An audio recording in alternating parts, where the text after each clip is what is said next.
Hindi na bago ang paggamit ng cyanide para sa pangingisda lalo na sa bahagi ng West Philippine Sea. Ayon sa dating direktor ng Bureau of Fisheries and Aquatic Resources na si Attorney Asis Perez, ginagawa ito para mahuli ng buhay ang mga isda.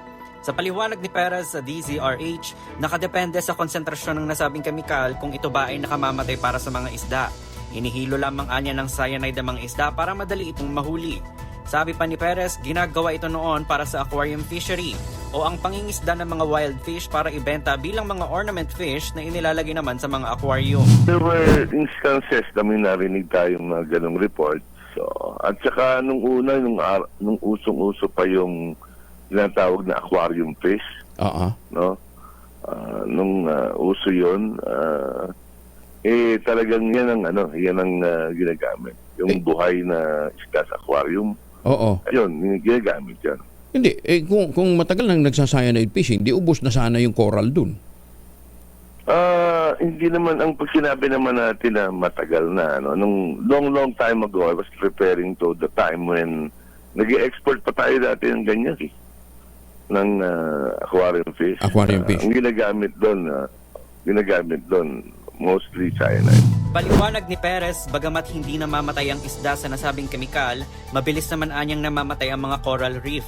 Matatanda ang unang sinabi ng BIFAR na sinisira umano ng mga Chinese at Vietnamese na mga mangingisda ang mga coral reef sa Bajo de Masinloc dahil sa cyanide fishing.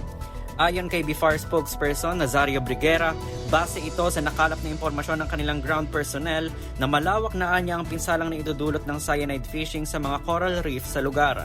Sabi naman ni Perez, hindi naman ito babanggitin ng BIFAR kung wala silang hawak na ebidensya. Hindi naman nila pwede sabihin yan pagka walang ebidensya. So, yung posisyon natin na dapat habulin talaga yung China, kasi dinideny ng China at ng Vietnam eh.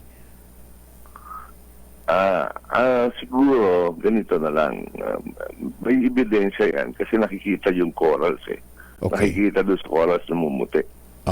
So, Pag namuti yung corals, kasi parang kita mo, kala mo buhay pa yung corals, pero pagka tinignan mo yung mga organism dyan, patay na yan. Kasi nga pag tinamaan ng cyanide, lumamatay yung organism. Samantala, inatasan na ng National Task Force for the West Philippine Sea ang BIFAR na magsumite ng ebidensya sa umano'y paninira sa mga coral reef. Ayon sa task force, oras na makumpirma nila ang sinabi ng BIFAR, sa kanila ito idudulog sa Office of the Solicitor General at Department of Justice para malaman ang kanilang susunod na mga hakbang. Para sa kauna-unahan sa Pilipinas, DZRH, ito si Kyle Bulias. Tuloy-tuloy sa pagbabalita, tuloy-tuloy sa serbisyo. Sama-sama tayo, Pilipino.